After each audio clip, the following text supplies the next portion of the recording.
Hey everyone, thank you so much for joining me today on Saint Luminus. Please subscribe to this channel if you haven't already, and then tap that notification bell so you can find out the next time I put out a video. So today I want to talk about Eric Johnson and specifically his Clean Chordal Improvisation. It's such a fucking cool sound and he's just so badass at it. And I've always wondered what's really going on. Does Eric just have this encyclopedia knowledge of like 20,000 chords? What's really going on? And fortunately, Eric did a little lesson on this, I think earlier this year, last year, and he gave a short lesson on how he does this chordal improvisation, and it totally opened my eyes. I just never thought of it that way. So I thought it was very cool. So what we want to do today is we want to give a short lesson. I want to relate to you Eric's lesson on how he does this chordal improvisation. So hopefully it's something that you can incorporate into your playing so you can do your own chordal improvisation Eric Johnson style.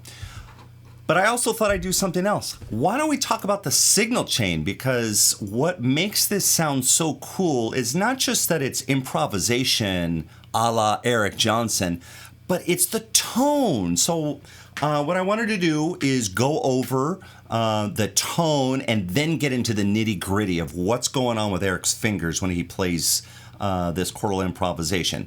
All right, hopefully you have your amp. You have a couple of effects pedals. Let's go ahead and look into that signal chain right now. Okay, so let's start with that signal chain. I'm using a Fender Stratocaster, or really a Partscaster, to really get that tone. Of course, a single coil Stratocaster will really get in the nitty-gritty of that tone, but use whatever guitar you have. I just want to point out that I am using the middle pickup for this video. I might get into the fourth position here so I can get these two, but really that middle pickup gives you that glassy sound. So somewhere here will give you that glassy sound. Let's go ahead and take a look at the amp. Okay, the amp. I am using my Mesa Boogie Mark V 25, and I'm also using a Mesa Lone Star 1x12 cab, 23 inches. Just something to point out that Eric does his clean sounds in stereo, so he would have two cabinets. He uses Blackface Fender Reverb Deluxes, so I'm going to try to do it with just my one single cab.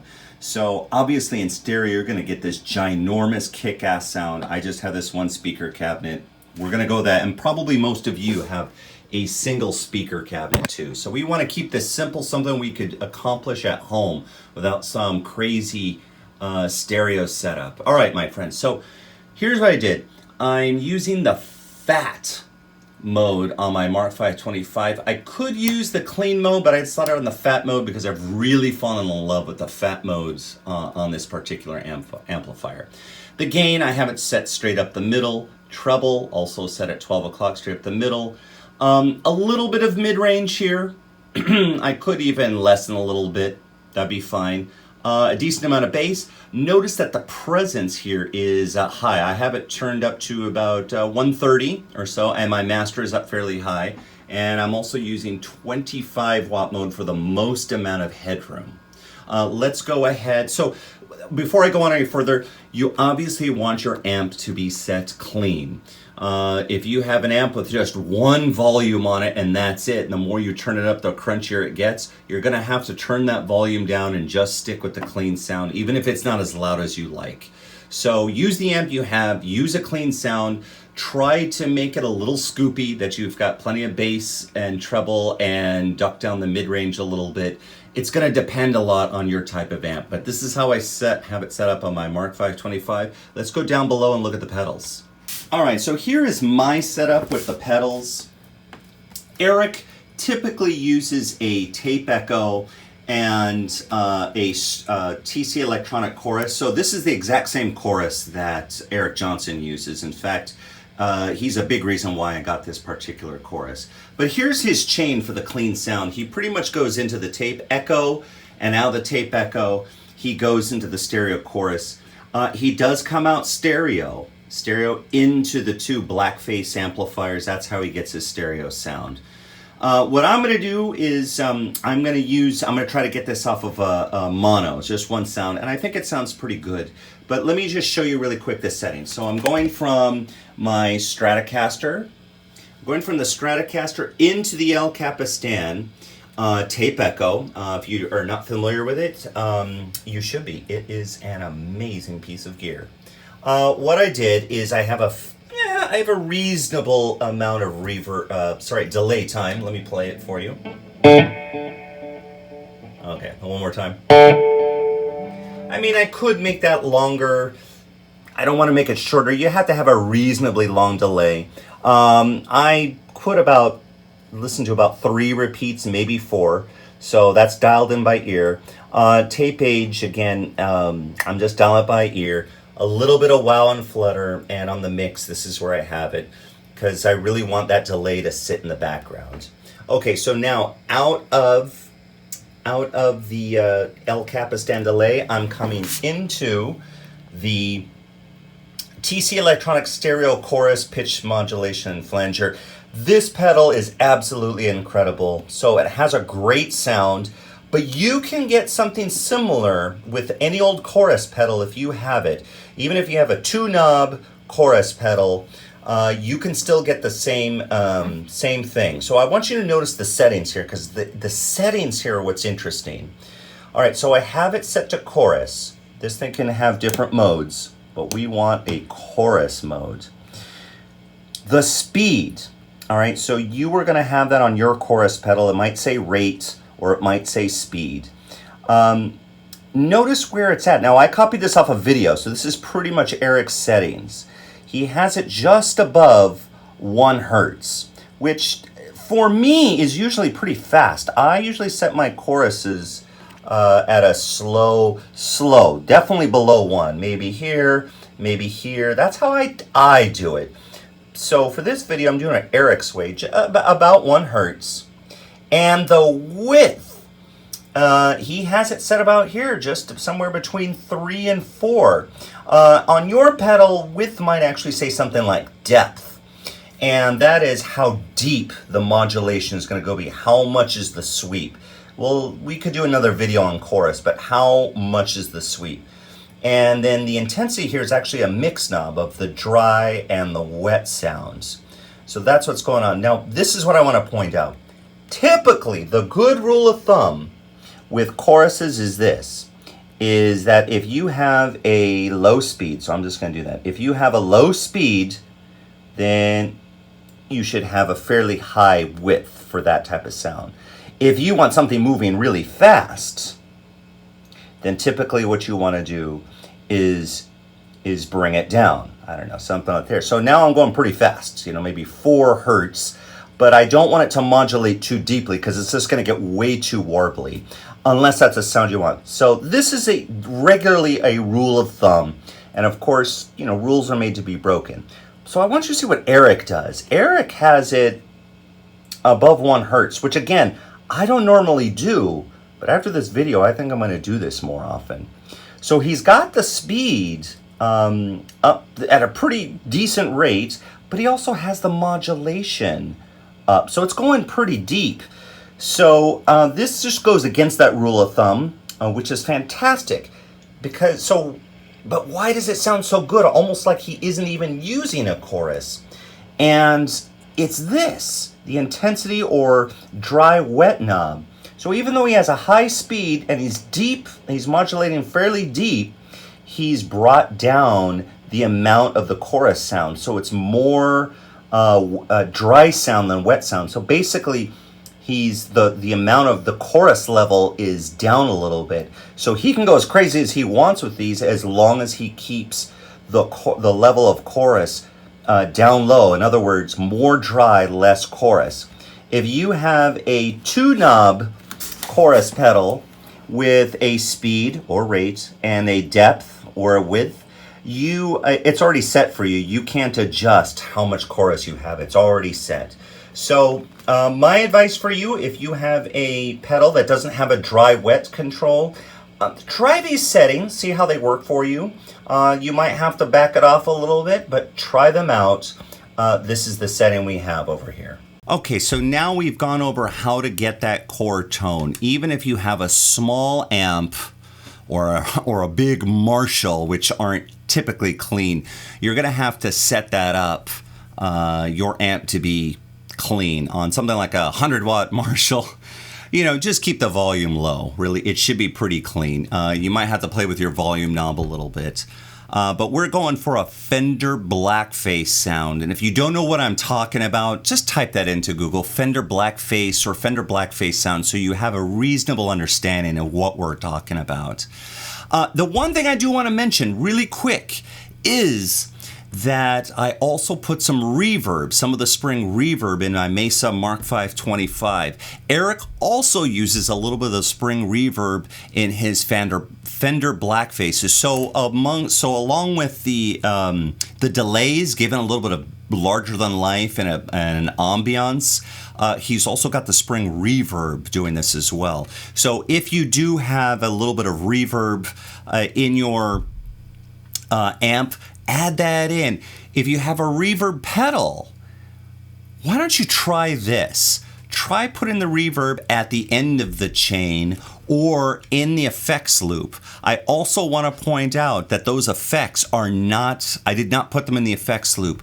The delay and the chorus are all in front of the amp. If you do have the reverb pedal, I changed my mind. Put it in the effects loop. That will probably be a little more closer to Eric's sound. But what the hell? Try them all in a row. Guitar into delay, into chorus, into reverb, and try that in front of the amp. I'm sure it will sound really badass that way. All right, so now we've got all that out of the way. We've got our chord tone. It's a nice clean tone. It's kind of similar to what Eric does. All you got to do really is just play some fancy chord. I'm playing a C add 9.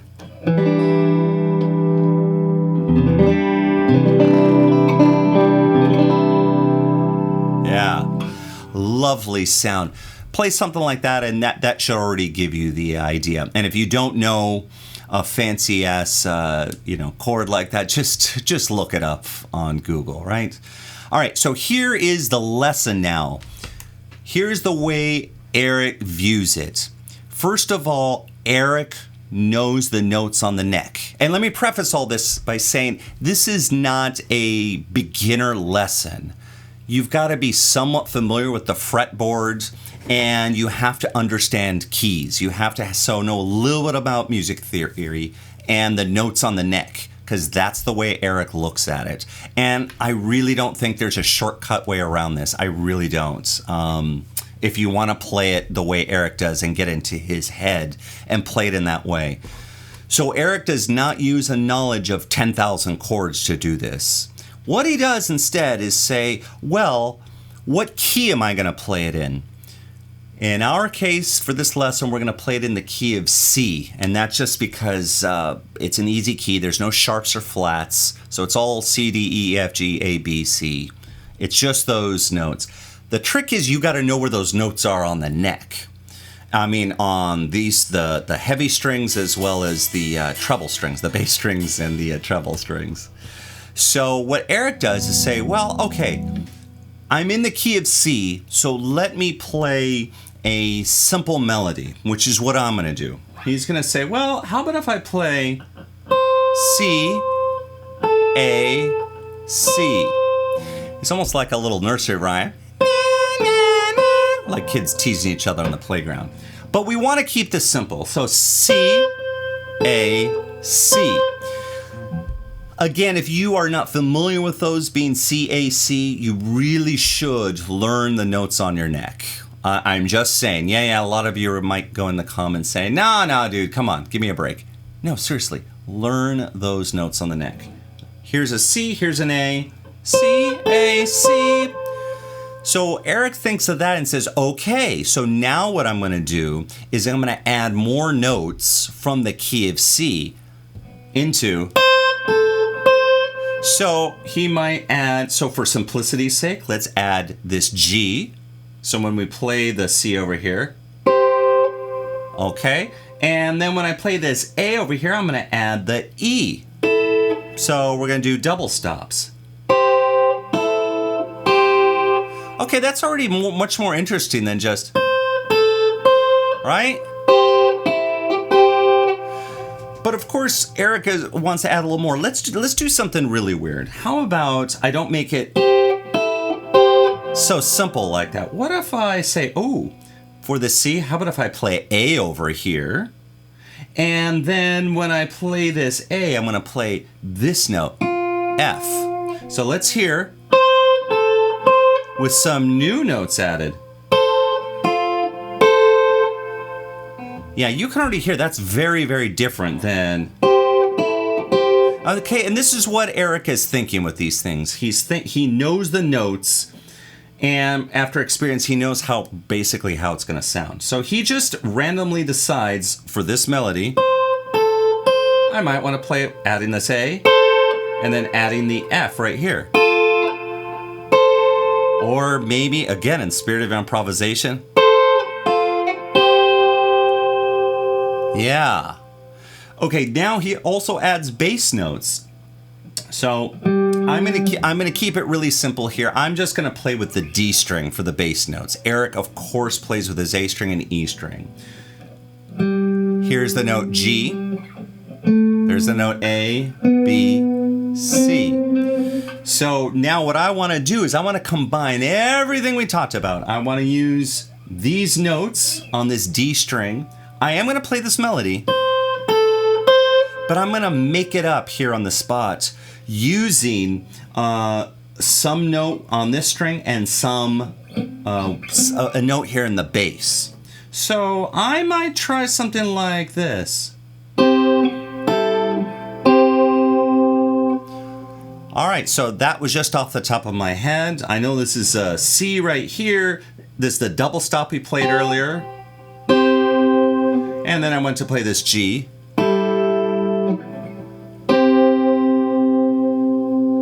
And that's really the extent of it. He's playing melody lines, but adding all these other notes in the key to get that sound. So let me try something different. So let me play this. Let me try this. Oh, that's just a very different sound, huh? I noticed that Eric also likes to do long, stretchy types of sounds, so, right? So he might do a little something like that too.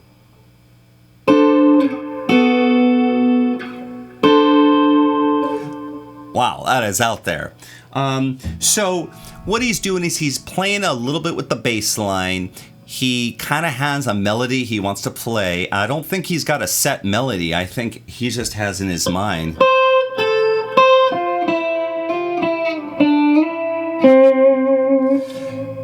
That on whatever night he has some melody and he goes ahead and plays with it. So that's what I'm going to do right now. It's what you saw earlier in the video that I was just improvising right there in the key of C. So that's what I'm going to do. I'm just going to make up a melody on this high string. So I keep the melody here. I think Eric also plays the melody using this string too. I'm going to, for the most part, keep it here, throw in some little licks in there, which Eric also does. And just make it up, like maybe even starting way up over here. I mean, to me, that really sounds like an Eric Johnson chord.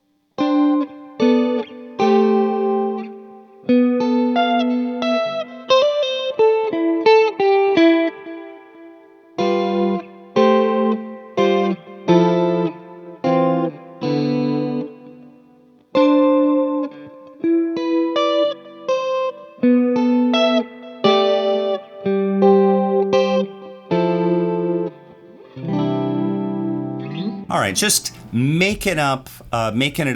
You noticed, if you look closely, I hesitated for a little bit because, you know, I'm not perfect. Some of this I'm improvising going, oh, just for that brief second, wait, what was it that I was going to do here? I had it in my head, what I wanted to do. So there you go. For the Eric Johnson Clean Improvisation. So the first step is to get your guitar. If you have a middle pickup, try the middle pickup. For the most part, it won't matter too much. You can play around with it, but use that middle pickup if you've got it. The next step is to go ahead and set your amp clean. More specifically, a Fender Blackface clean. From there, the other thing you got to do is use your delay pedal, use a chorus pedal, and add some reverb in there. And then go ahead and learn the notes on the neck, learn how to play in different keys. This is an important part of it. Okay, my friends, thank you so much for joining me on Saint Luminus today. If you have questions, let me know. Comments, let me know down below. So if you want more... if you want to know more specific, if you have more specific questions, please subscribe if you haven't. Hit that notification bell. Thank you so much for joining me on this Eric Johnson lesson, and I'll see you guys soon.